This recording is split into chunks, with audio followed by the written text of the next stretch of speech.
Hey guys, welcome in. It is Brad with College SportsCast. We are here to do week 26 of the Big Fuss Show. Can I please have your attention? There's all a commotion around here. What are you talking about? Let them yap at you. It's actually very exciting. Hey guys, welcome in. It is the Big Fuss Show with College SportsCast. Got John Hammonds here with me. What's up, Hammonds? What's up, man?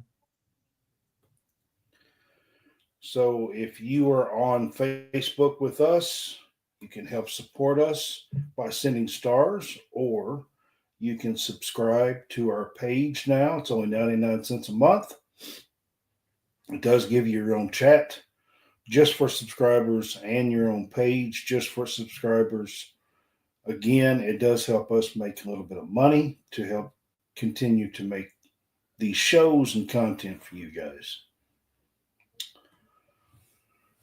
All right, John, I'm a little bit under the weather, so I'm probably going to let you do a whole lot of the talking.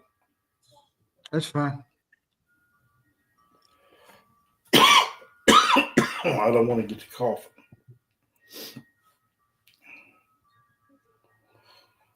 All right. So it's Tuesday night. And Tuesday nights, we try to do a little bit of debating. Yeah. I probably won't be doing a whole lot of debating.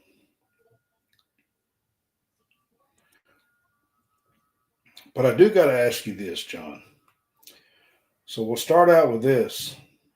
So the SEC and the Big Ten are kind of leading a push to expand the college football playoffs. What do you think? We saw the first edition of the playoffs this past year, with the 12 teams. I like that. Now there's talk about adding more teams for the expanded playoff and, opportunity, a chance to compete with the big boys, all those type things. Are we sure we want to do that, though? To me, it's not going to benefit the little guy. That's a lot what J.D. Pickle said earlier this week. Not that we don't want it to, but it's not going to benefit the little guy. There's definitely some people that aren't favoring that. We saw a lot of blowouts, Brad, in the college football playoff.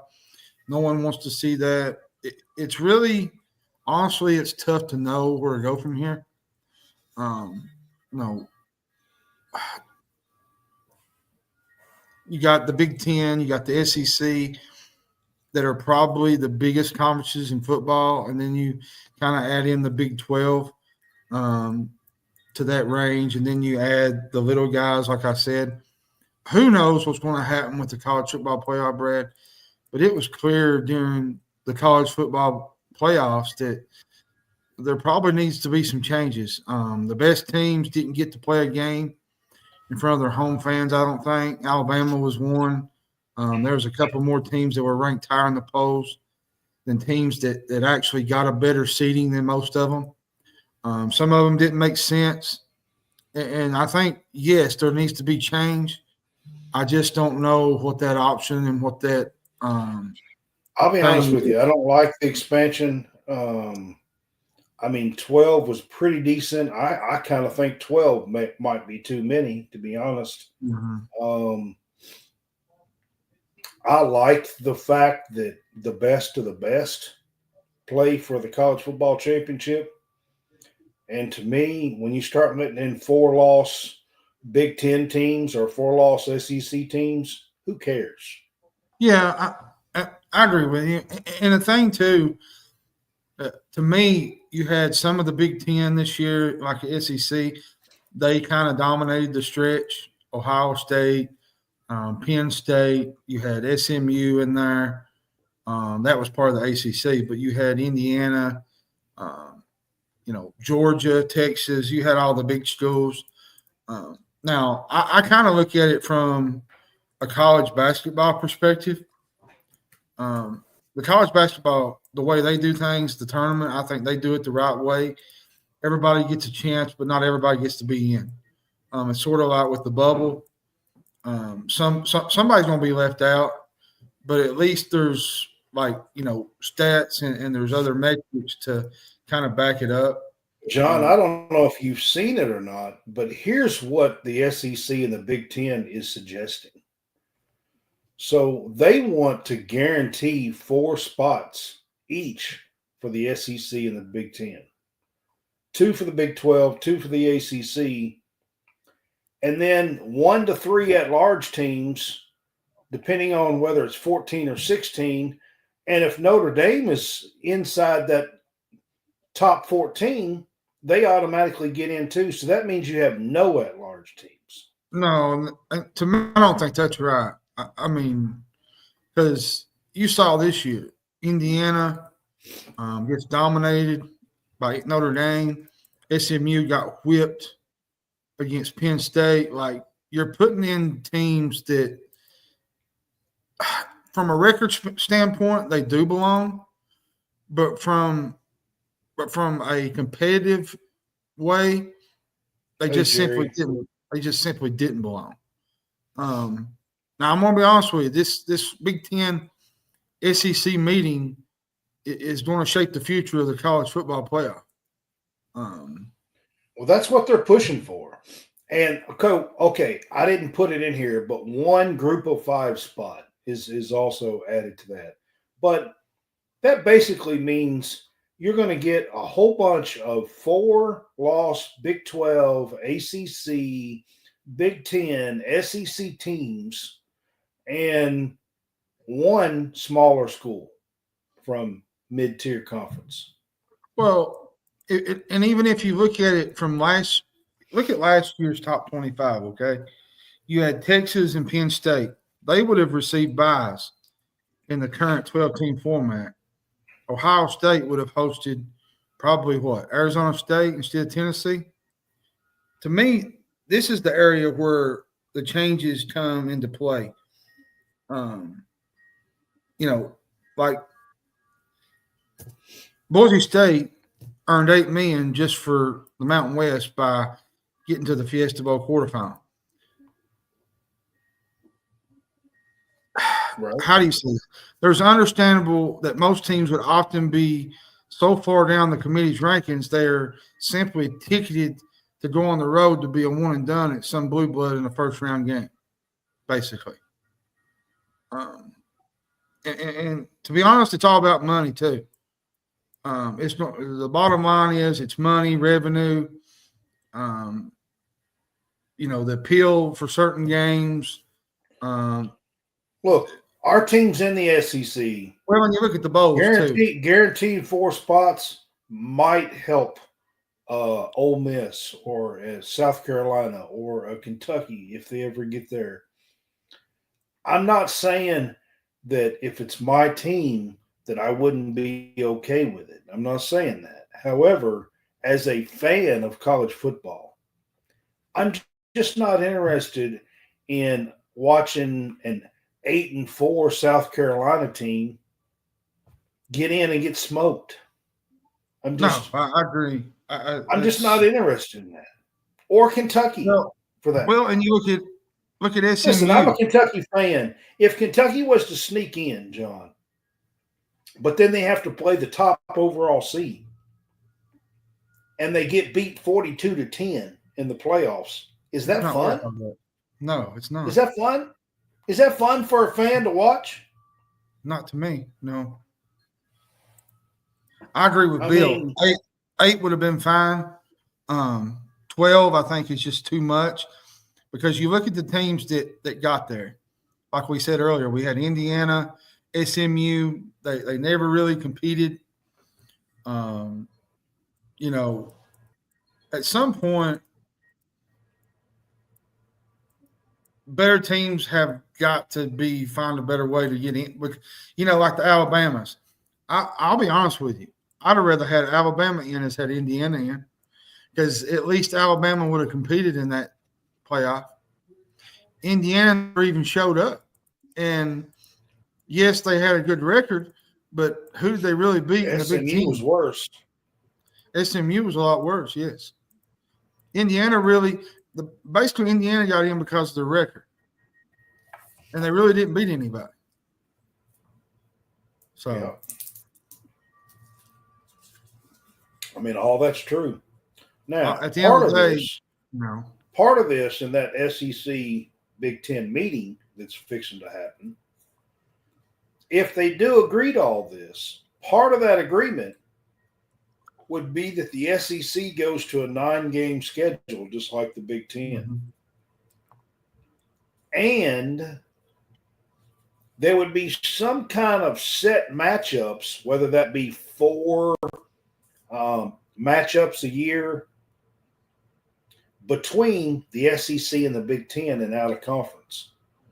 So if you did 4 a year and you switch teams, like once every 4 years, your team would have to play an out of conference game with the Big Ten team. Not a bad choice there. I mean, now, but that means you get 9 conference games and that Big Ten team. Yeah, and you kind of, and what you do, you probably replace, say you look at Kentucky's schedule, you probably knock out one of those games that they normally win, like normally cupcake game, they knock one of those out and put the Big Ten team in there. I think it helps a little bit, certain teams, and I think it don't benefit other teams as well. It would help with strength of schedule. It would. I will say but that. Can you compete in that kind of – can a team like, I don't know, say a Kentucky, teams down the ladder, like Northwestern. I think Rutgers. it waters down the regular season and the playoffs. Yeah, it does. It does. Yeah. And Bill says he thinks they were better at 4. It was more fun. For me, these extra playoff games, get your friends, cook out, and enjoy a beer, you see. Yeah. Steven, do you think Notre Dame should have to be in a conference? I mean, listen, it is when TV networks are giving you your own deal and you don't have to split it with others, I get it. Yeah. I would do it too. Because Notre Dame has their own TV deal with NBC. Yeah. I mean, when you get your own deal and you don't have to split it with others, that's what they get. So yeah, Notre Dame proved it this year. They didn't make the plays necessary to beat Ohio State, but they did prove it this year. Compared to the last 3 or 4 years that they had. Honestly, I wish that they would just have to join the ACC, to be honest, because they're in the ACC and everything. Yeah, might as well. I mean, might as well jump in there. But overall, they have a pact. I think 4 of their games are with ACC teams already. But overall, Brad, I think this would be a good thing. I think for some teams, and I think for some, it could backfire a little bit. So a certain amount of SEC Big Ten out of conference games each year added to a schedule, added to an already 9-game SEC schedule, it's going to be tough for some of these teams if it happens. Yes. Now, I will say this. Teams like Indiana, who had a terrible out-of-conference or terrible strength of schedule, maybe that'll help a little bit, having to play a SEC team.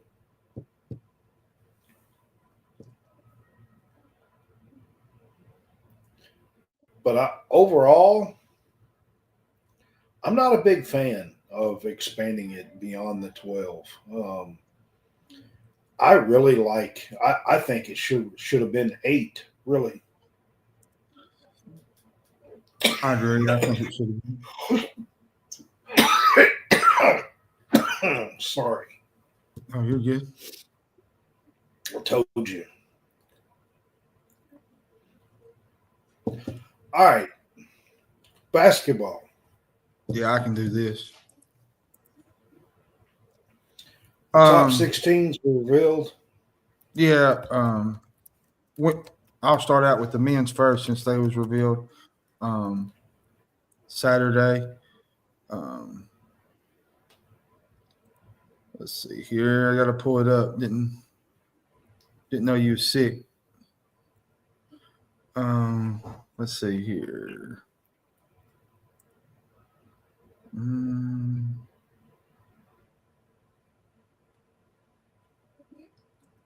Top 16. Here we go. John and I both have articles on stadiumrant.com. I have one about the women.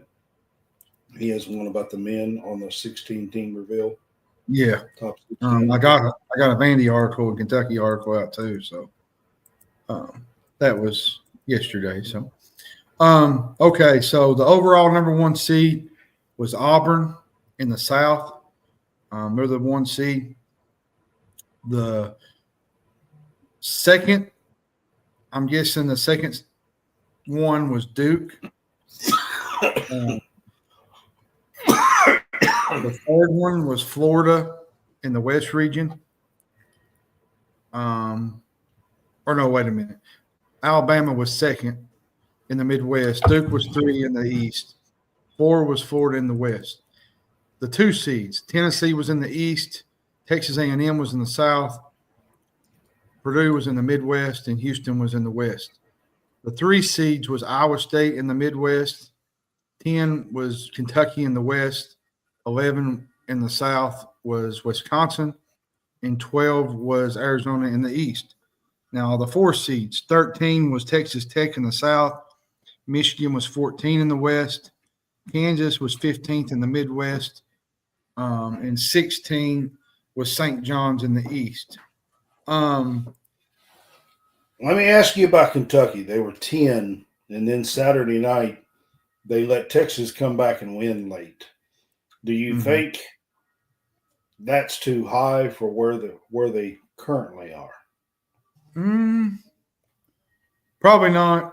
I say that because they're quad 1 wins. They still have, a really great resume. They need to win tomorrow night. They need to beat Vanderbilt, I think, just to get a little confidence win. Now they do got a tough game coming up against Alabama, and then they go on the road to Oklahoma. An Oklahoma team that just got absolutely humiliated on the road tonight at Florida. An Oklahoma team that is not playing good basketball. An Oklahoma team that is basically dead. Let's just be honest. And Kentucky needs to take advantage of this road game, which it won't be easy because we haven't played good on the road. But Oklahoma is another winnable game, like Texas. How we come out, how Butler's going to get healthy, how Carr is a shell of himself. Lately, he's not looked like the same Carr we had that when we played Duke. Now you got Jackson Robinson. You know who Carr reminds me of? Maybe y'all remember Trey Mitchell from last year. Yeah, he's a shell of himself. Trey Mitchell played really good, hurt his back, and then was a different player towards the end of the season. Now, I will say, out of this group, that I like the most is St. John's. They're the top dog in the Big East. Year 2 under Rick Pitino. They have a really interesting resume, Brad. They're 21-4. From a metric standpoint, St. John's would probably be sitting on the bubble. But like others, I've got them as a 4 seed in my own little thing. I think it's pretty much said that Rick Pitino is probably going to be coach of the year in the Big East. he's doing some really great things. They beat a good Creighton team Sunday. And then you got the whole Duke where they're at. From an eye standpoint, they're probably the best team in the country. They got some things in their resume that kind of worry you, but they do have some elite wins. Arizona and Auburn. The Auburn game was at Cameron. You don't go into Cameron and win most of the time. Usually it's a tough place to play. Now they did beat Auburn, but Auburn's got, I think, 15, 16 wins against the quad one, which is impressive. Something crazy. I don't think they're going to be knocked off the number one overall. But I do think compared to Alabama and Florida and Tennessee, Duke is probably the second best one seed in the in this region, in this bracket reveal. So, and then you got the SEC, Brad. Overall, what was it? 4 of the top 6 was SEC teams. Yeah. Just impressive season so far for the SEC. 6 of the top 16 and 1 or 2 others are in for a top 4 seed. This is a really big historic dominance by this league. We could have 14 teams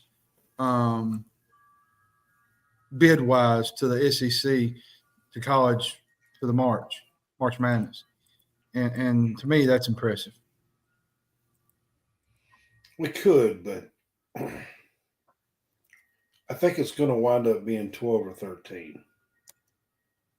Yeah. And on the women's side, let's see. The women's side was UCLA was number 1. You had the 1. You had UCLA as 1. The second was South Carolina. 3 was Texas. And 4 was Notre Dame. Now, the 2 seeds were LSU, NC State, UConn, and USC. 3 seeds were Duke, TCU, North Carolina, and Kansas State. The 4 seeds were Oklahoma, Ohio State, and Kentucky.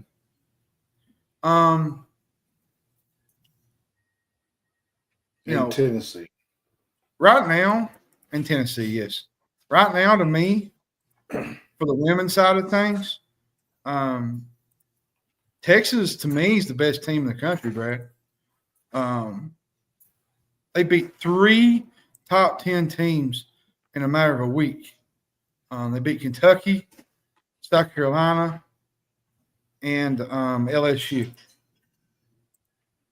Just impressive. I think it's the best stretch of any team on the women's side this year. Oh, and you got Rory Harmon, Madison Booker, Oldacre. This is an impressive basketball team. Preston, Lee, Jones, they're tough. Yeah, now, to be fair, UCLA, Notre Dame's going to be there. Notre Dame's got Hidalgo, Lauren Betts for UCLA. Then you got South Carolina. Early in the season, Notre Dame beat Texas. That's one of their losses. Yeah. And then you kind of got, South Carolina still there. One of my favorites still to compete. UConn's playing at a really high level. Kansas State is playing really, really good. USC with Juju Watkins is doing really good things, and even Kentucky. But right now, Kentucky is really, really having a tough time as of late.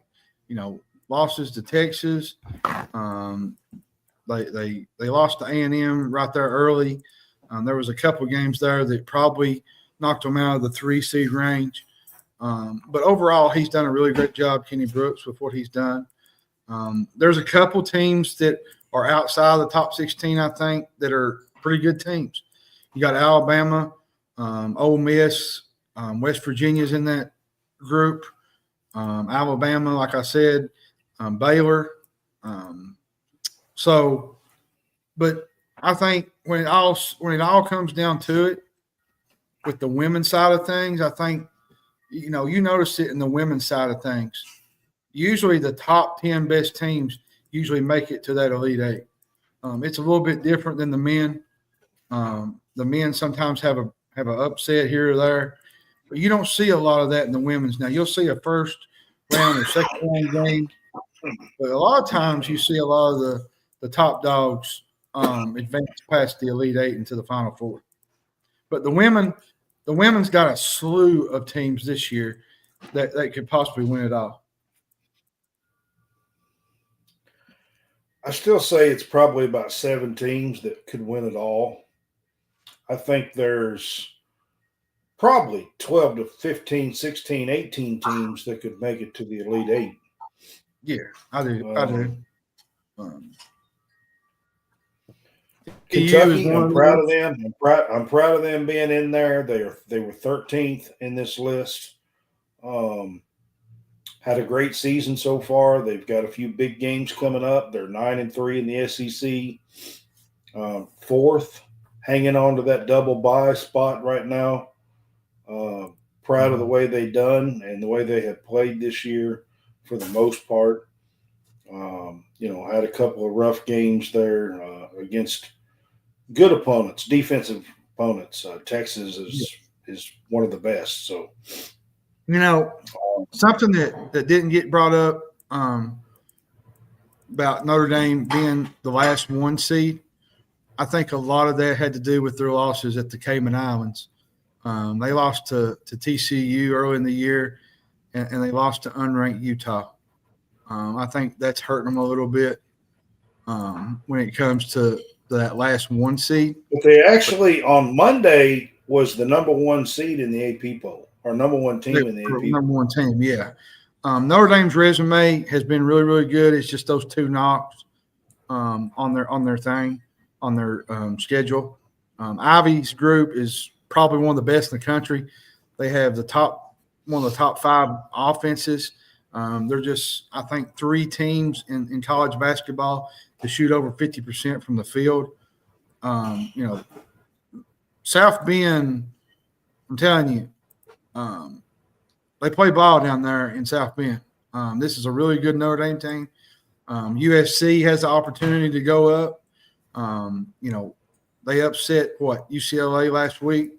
They still got a good draw. I think they'll see UCLA at least again with their conference tournament. They got a home game against Michigan State. The no-show on the road against Iowa, I think, is the one thing that's holding them back. Now, if Juju Watkins keeps playing like she did against UCLA, she might just lead them to the national championship. Juju's playing at a really high level right now.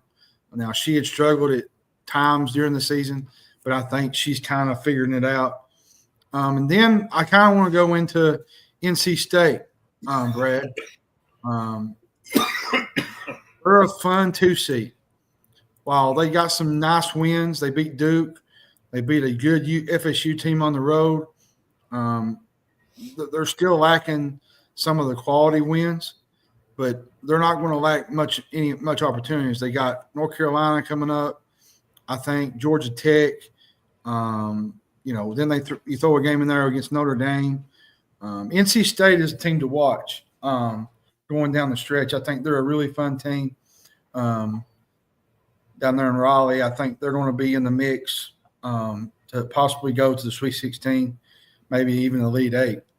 Just like the men's, the SEC had 6 teams in this top 16 here, just like on the men's side. So the SEC is leading both the men's and the women's. And by the way, I'm watching ball on a separate television here. Kansas is down to 18 points. Kansas is falling apart, man. Yeah. Well, kick John off there for a second. He'll find his way back. He was talking about Kansas. Kansas is not in the top 16.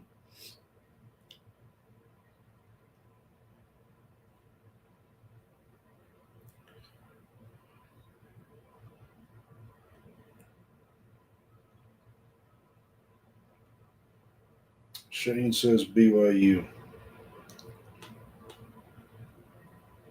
I was talking men, Brad, the men for Kansas. They're in the top 16. They're losing to BYU on the road by 18.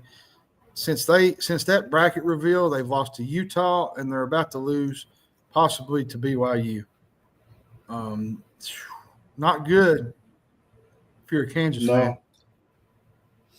I agree. A team that has controlled the Big 12, the last 5-6 years? Just a rough year this year, to say the least. Yeah, I agree. All right, Dawn Staley lost a couple of huge streaks that she had just in the past 9 or 10 days. One was a 57-game SEC regular season streak. The other was a 71-game home winning streak. 2 huge streaks snapped. I just wanted to give you a little platform to talk about the run that she's had at South Carolina and the 2 teams that snapped their streaks. Unbelievable, man. Just hard to believe that streak got snapped. It's since she took over for South Carolina, she's done some amazing things for the Gamecocks. They just didn't show up against UConn. The effort wasn't there. Joyce Edwards, I think, had 17. She tried to lead them. Asa Fudd had 28 in that game for UConn. If Fudd and Beckers gets going, UConn's hard to top. But she had you got to think about this, Brad. She had a 43-game win streak snapped by UCLA. They also had a 17-game win streak that was snapped by Texas. That's hard to do, y'all. In any league, NBA, men's college basketball, 57 straight SEC regular season wins is insane. It's tough, and to lose that many, to win that many, and then to lose one, it just it's just tough. And Dawn Staley will regroup. She'll figure it out how to get things going back again. This is a really good South Carolina team.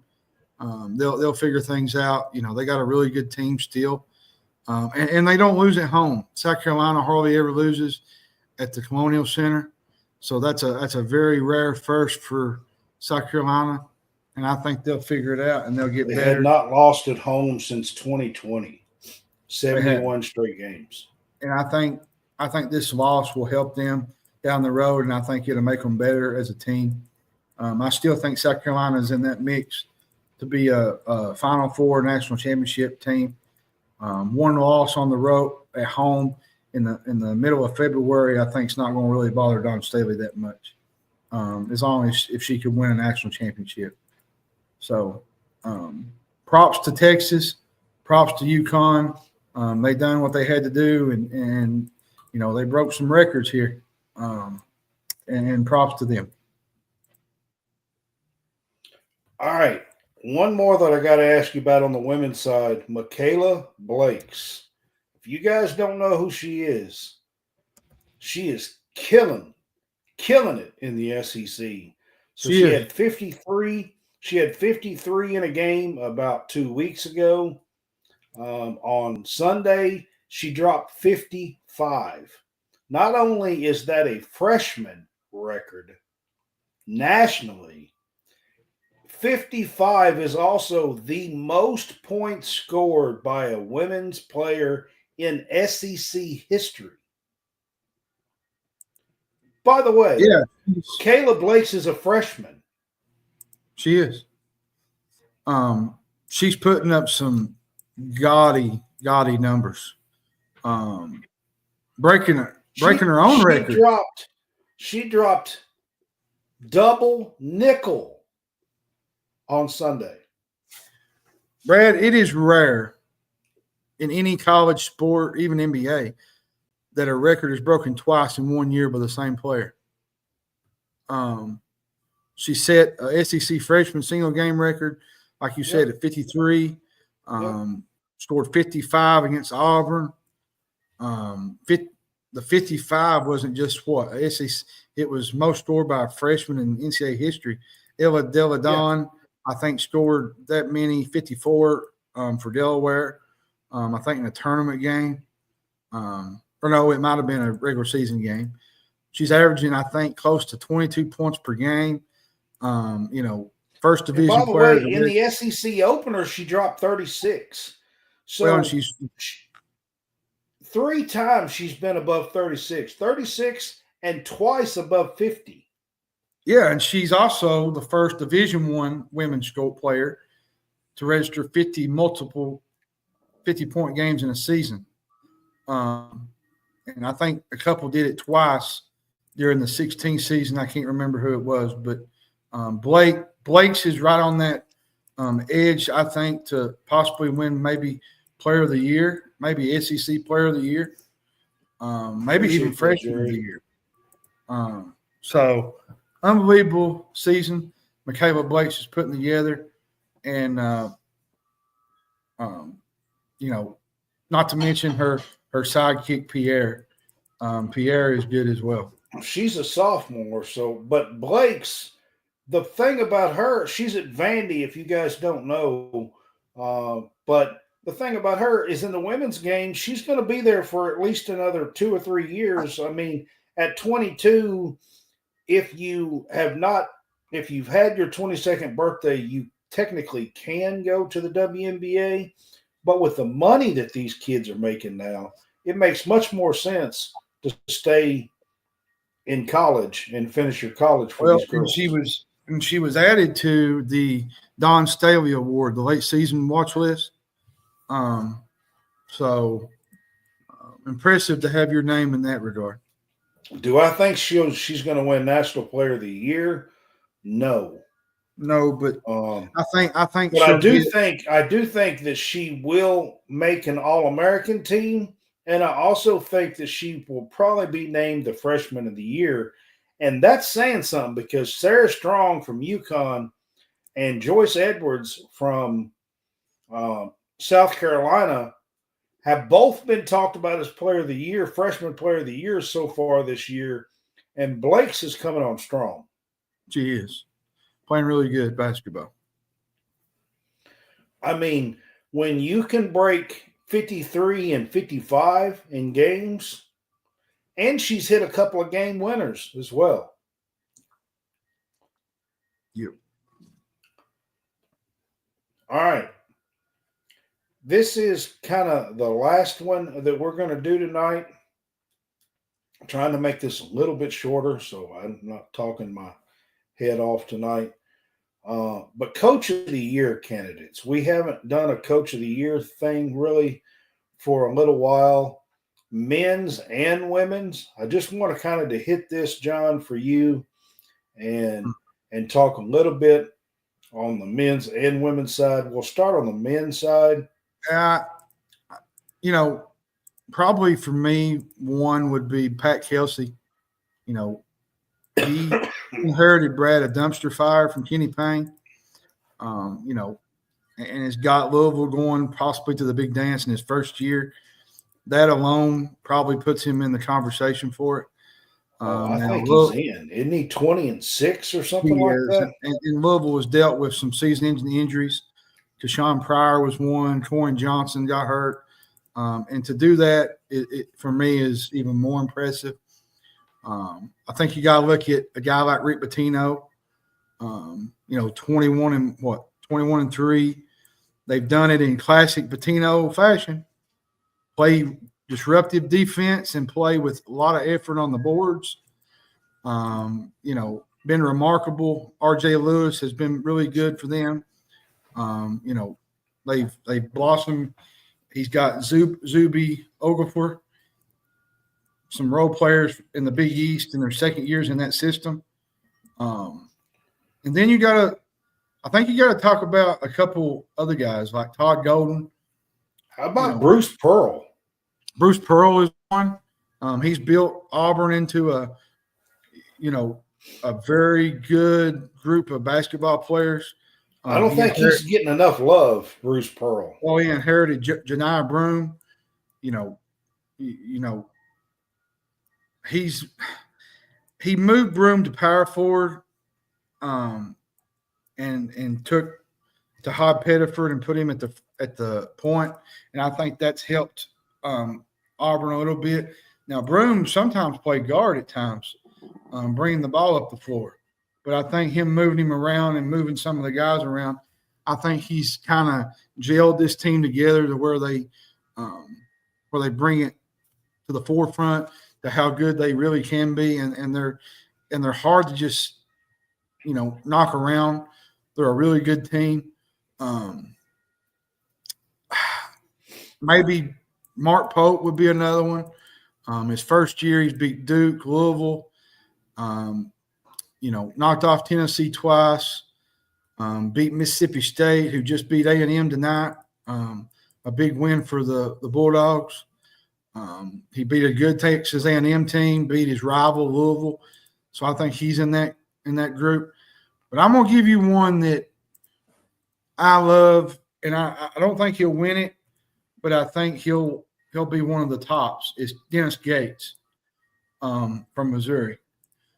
No one in the country, I don't think, to me, has ever turned around an 0-19 team and then yet again took them back to the tournament. They was 8-24 last year. They added Mark Mitchell, a really big piece. I think he came from Duke. Tony Perkins.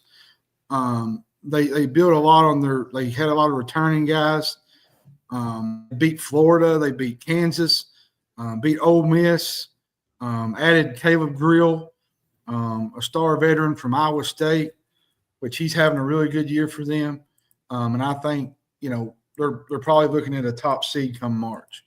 And then you kind of got the guys that like Mark Byington from Vanderbilt, a Matt Painter, Tom Izzo would be another one. A lot of people didn't think Michigan State would be in this position. Now, I thought they would be good, but I didn't never think they would be this good.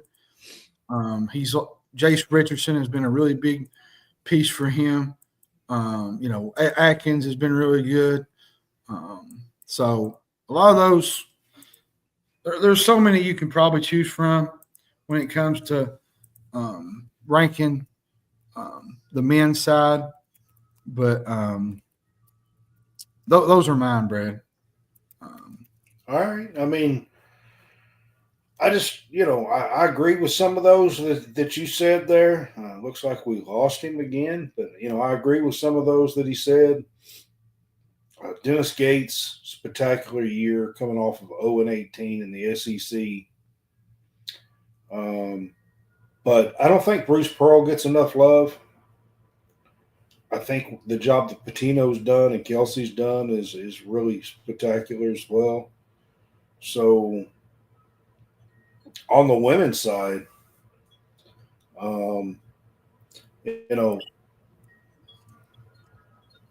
there's a bunch of them really that you can talk about. Ivy at Notre Dame, Vic Schaefer at Texas with the week that he's had and where he's got them. Yep. Maybe Kenny Brooks. I mean, 20-4 coming back. Kentucky was at the bottom of the SEC the last 2 years, and the job that he's done. And possibly, Kim Caldwell from Tennessee would be one. I would pick Kenny Brooks over Kim Caldwell. The only reason why is because Tennessee has not been at the bottom of the SEC. They've been more in the middle of the pack. Kentucky's been at the bottom. I think what he did getting them into the top 12, 13, 14 is a little bit better job than what Kim Caldwell's done, getting a team that had Jewel Spear and Puckett and a few players returning. Carol Lawson would be one from Duke. They've had a really good year. She done really good in the transfer market. She pulled some people together. I mean, we just had a whole conversation about Mikayla Blakes. Let's look at the job that Shay Ralph has done. Yeah. Bringing in Mikayla Blakes and Pierre. Kevin McGuff would be another one. The Ohio State coach. I think he's done really good with Ohio State this year. Shauna Green. You got to talk about Gottlieb at USC. Yeah. There's so many. UCLA.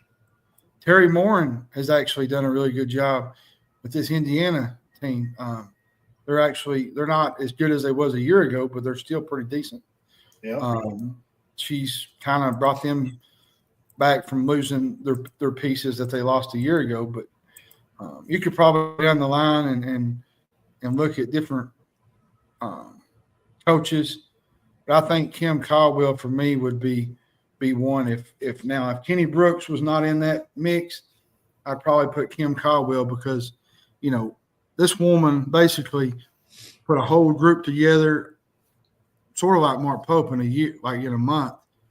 And she even had a baby and still coached.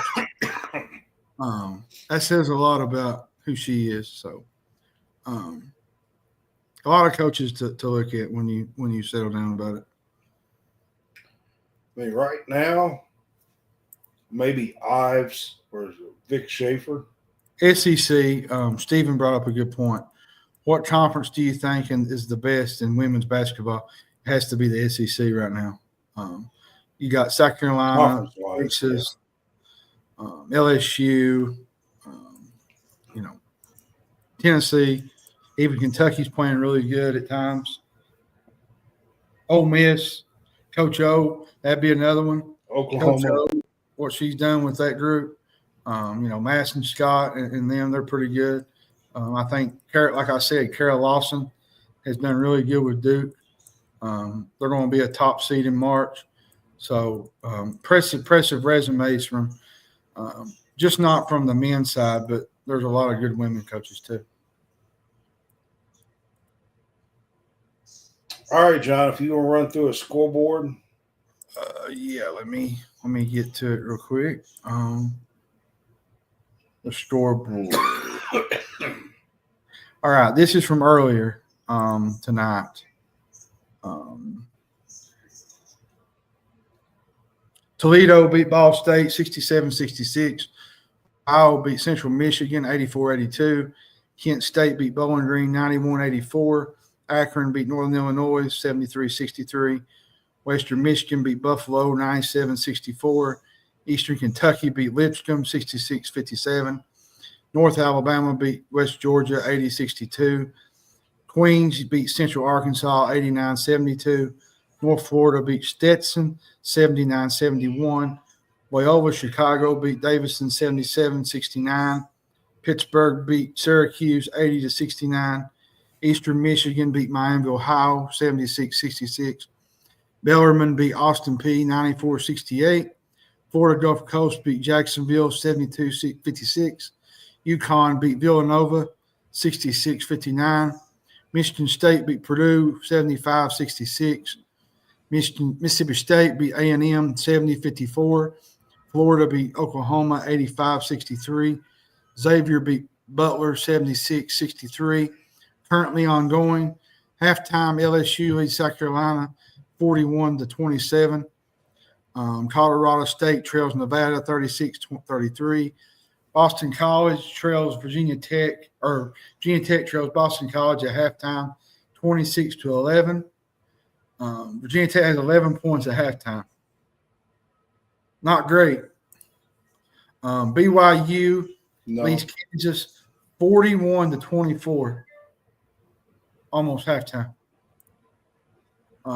Marquette's beating Seton Hall 33-16. Houston leads Arizona State 36-24.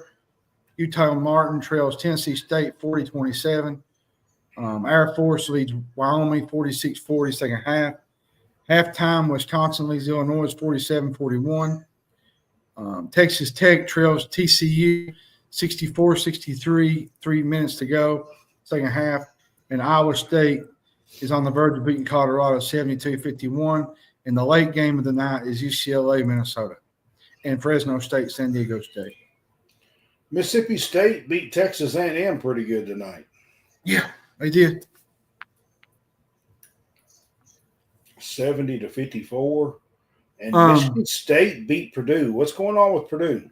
Purdue's just going through a little spell. Happens to a lot of teams down the stretch, so we'll see. I was going to say, since Brad's kind of coughing and stuff, I kind of wanted to just let this out. Tomorrow night after the UK game, we're going to do a Kentucky show. We're going to do the men probably first, and then talk about the women. And we're going to do our UK show. Hopefully, we come on with a little bit of cheer around us, but unfortunately, with players out, you just never know about a game. So, certainly don't.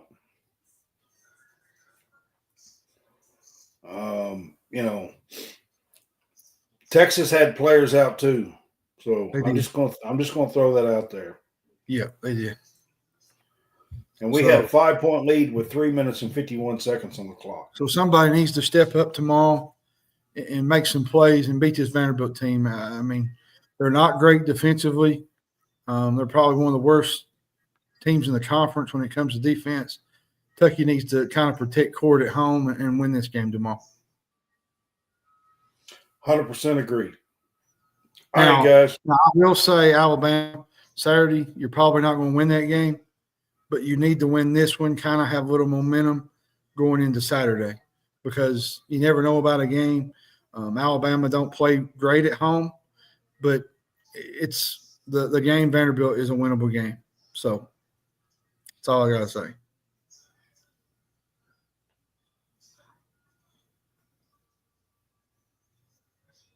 Yeah, Bree and Carr's got to be. That's the thing, Bill. Carr has not been himself since probably early November. He don't even look like the same player, to be honest. Hopefully he turns it on. We can figure things out. So, all right, guys. Hopefully, if I'm feeling better and everything else, we're not feeling worse. Let's put it that way.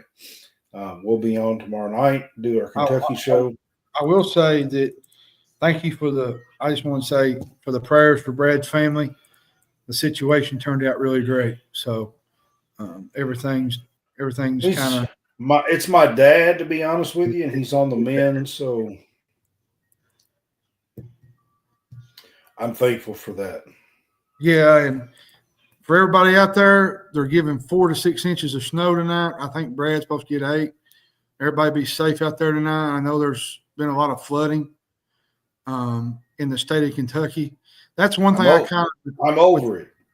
With the final buzzer, I kind of wanted to bring that up. Our prayers are with the state of Kentucky right now. There's a lot going on with the flooding and people losing their homes and people having to evacuate. It's been a tough winter, Brad, in terms of flooding, snow. There's just been a lot going on. People lost their lives in this flooding. Yeah, it's been a disastrous winter. And I'll be honest, I'm a winter guy, but I'm kind of getting ready for summer. I might stay out there for about 24 hours at this point. Appreciate with that, Jerry. The weather has been, and thank you. So,